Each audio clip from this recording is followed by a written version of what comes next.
about intracerebral hemorrhage. This topic is correlated topic. The questions in the intracerebral hemorrhage will be asked both in the surgery, forensic medicine, and neuroanatomy. Let's see each of this. First, we are having this. Imagine this is a skull. We have outer table and inner table.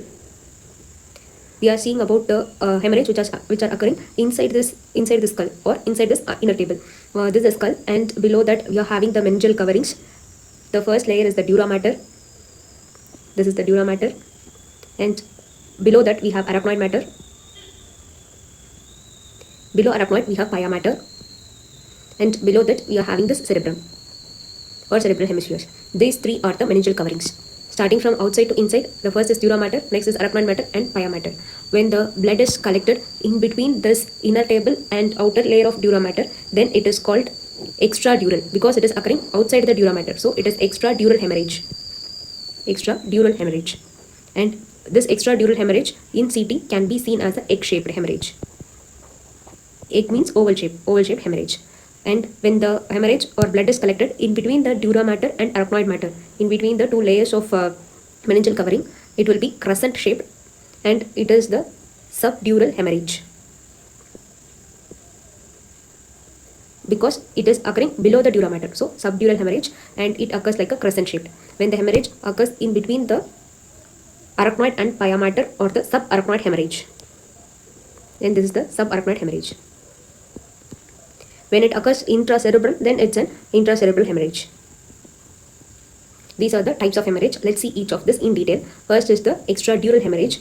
It's a hemorrhage which is occurring between the inner table of the skull and the dura mater. In between them, the blood starts collecting, and it is oval shaped or lens shaped. It also remembered as egg shaped because extradural hemorrhage is an egg shaped, and the blood collected in between these two layers, that is extradural hemorrhage. In case of extradural hemorrhage, it's an arterial blood, so the artery which get collected is middle meningeal artery. And the typical feature of extradural hemorrhage is the person present with a lucid interval. Lucid interval means the person is unconscious of a particular period, then he regains the consciousness. A period of unconsciousness followed by consciousness, this is called the lucid interval. This period is called the lucid interval, which typically occurs in case of extradural hemorrhage.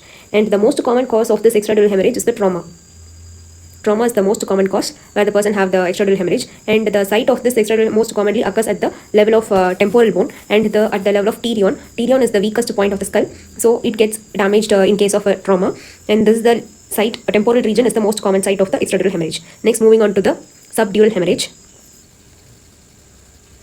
Let's see about the subdural hemorrhage. The subdural hemorrhage is the collection between the dura mater and the arachnoid mater below the dural layer, so it is called the subdural hemorrhage. It is crescent shaped. The blood vessel which get injured and the blood which got collected in the subdural hemorrhage is the venous blood. It is due to the bridging vein which get collected in case of subdural hemorrhage, and it may be an acute, subacute, or a chronic. Acute is presentation within 3 days, and subacute is 3 to 21 days, and chronic is more than 21 days. To differentiate this acute and chronic, acute is hyperdense. Hyperdense means in CT it appears more of white, and in case of chronic it is hypodense lesion. The crescent shape will be hyperdense or hypodense. When it is hypodense, that is more of white, then it is the acute subdural hemorrhage, and it is a light gray or a blackish color, then it is a chronic subdural hemorrhage. And the most common causes of this subdural hemorrhage, or it is old age, and the persons will be on antiplatelets or anticoagulants, and alcoholic patients, and these are the causes of the subdural hemorrhage. And the persons with the dementia pugilistica or punch-drunk syndrome or shaken baby syndrome also have subdural hemorrhage. Dementia pugilistica is the boxer where, due to the repetitive minor trauma, leads to this subdural hemorrhage, is called the dementia pugilistica. The same is seen with the shaken baby and the punch-drunk syndrome. The treatment option available is either conservative management or surgical management. The surgical management is recommended when the hemorrhage is more than 1 centimeter, or due to the hemorrhage the midline is shifted more than 5 mm, then surgical intervention is needed.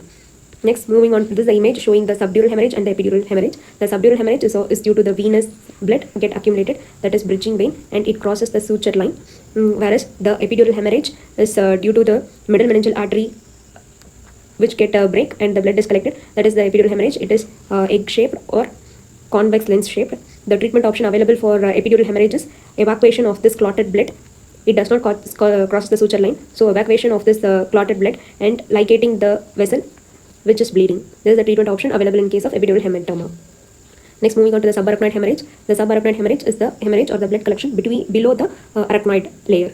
The most common cause of the subarachnoid hemorrhage is trauma and berry aneurysm. Berry aneurysm is the dilation of the blood vessel, abnormal dilation of the blood vessel, which is seen at the level of circle of Willis, is called berry aneurysm. When that dilated blood vessel or aneurysm blood vessel gets broken, it leads to subarachnoid hemorrhage. The most common site of this subarachnoid hemorrhage is around the circle of Willis or in the sylvian fissure. In the CT, it can be seen like this: the hyperattenuated circle of Willis, hyperattenuation around the circle of Willis, or hyperattenuation in the sylvian fissure. The person present with the thunderclap headache, the typical headache is called the thunderclap headache because the person says it is the worst headache they have seen or experienced in their life. That is the word they say in case of subarachnoid hemorrhage. They also present with the meningitis-like symptoms. That is, they present with the neck rigidity and neck stiffness. Even the Kernick sign and Brudzinski sign will be positive in case of subarachnoid hemorrhage. When the lumbar puncture is done and the CSF is examined, we see this xanthochromia of cerebrospinal fluid, which is the yellowish discoloration of cerebrospinal fluid, which is seen in case of subarachnoid hemorrhage. And we have two gradings in the subarachnoid hemorrhage. One is modified Fisher grading and other is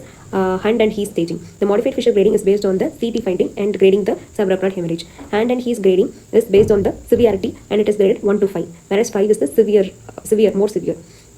This is about subarachnoid hemorrhage. Next, moving on to the intracerebral hemorrhage. It is the most common type of hemorrhage among all these intracranial hemorrhages. The most common cause is hypertension. When the hypertension for a long time or unknown or irregular treated hypertension, which leads to this intracerebral hemorrhage. And the most common site of this type of hemorrhage is the putamen, a part of basal ganglia, which gets this type of hemorrhage most commonly. And due to this involvement, the third nerve, oculomotor nerve, or also get involved in case of this intracerebral hemorrhage.